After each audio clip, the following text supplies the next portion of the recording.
Now that you know how easy it is to make things appear inside of a web browser, it's time to learn about markup languages, specifically HTML.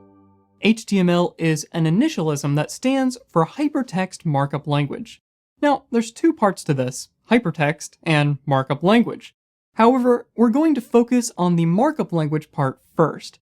A markup language is not the same as a programming language. When we use a programming language, we're describing how something should behave. Rather, markup languages are used to annotate and add semantic structure or meaning to a text document.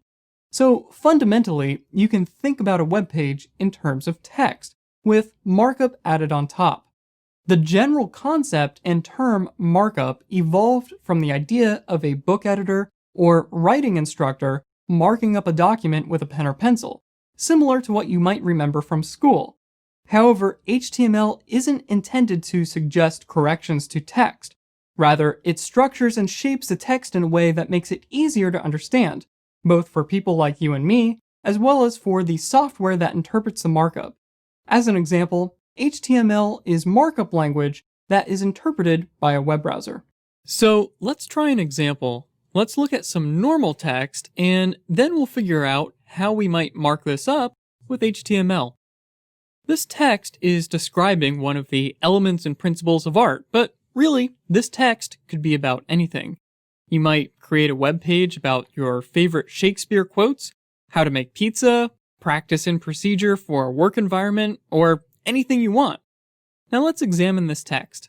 At the top, we have what looks like a header that describes the content of our page. And below it, we have a few paragraphs that go into detail on the subject.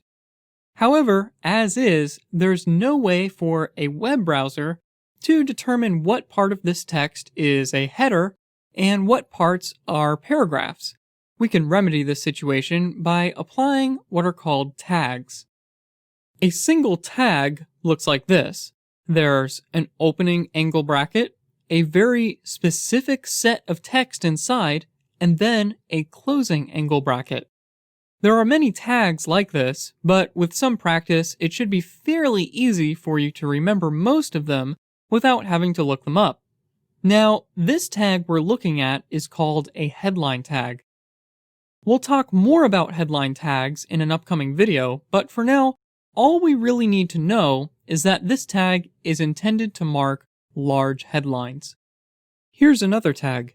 This one is called a paragraph tag, and you'll sometimes hear it referred to as a P tag for short. Now, let's take these two tags and revisit the text that we were just looking at. For the header up at the top of this text, we want to add our first level headline tags. So we'll go ahead and put our insertion point there, and we'll type a first level headline tag, just like that. Now, we've marked up the start of our headline, but how will the computer know where our headline ends? Well, tags almost always come in pairs. We have what's called our opening tag, right here, but we need to finish wrapping this text by adding in a closing tag. A closing tag looks just like an opening tag, but with the addition of a / right after the first angle bracket. So we'll type our opening angle bracket, our / and then H1 for the first level headline. Now, we need to use the paragraph tag to wrap our two paragraphs here.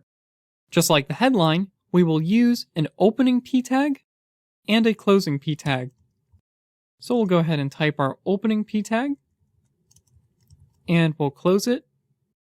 And then we want a second paragraph, so we'll open another paragraph tag, and then we'll skip to the end and go ahead and close it. And then we can save our file, and we could check it out in the browser.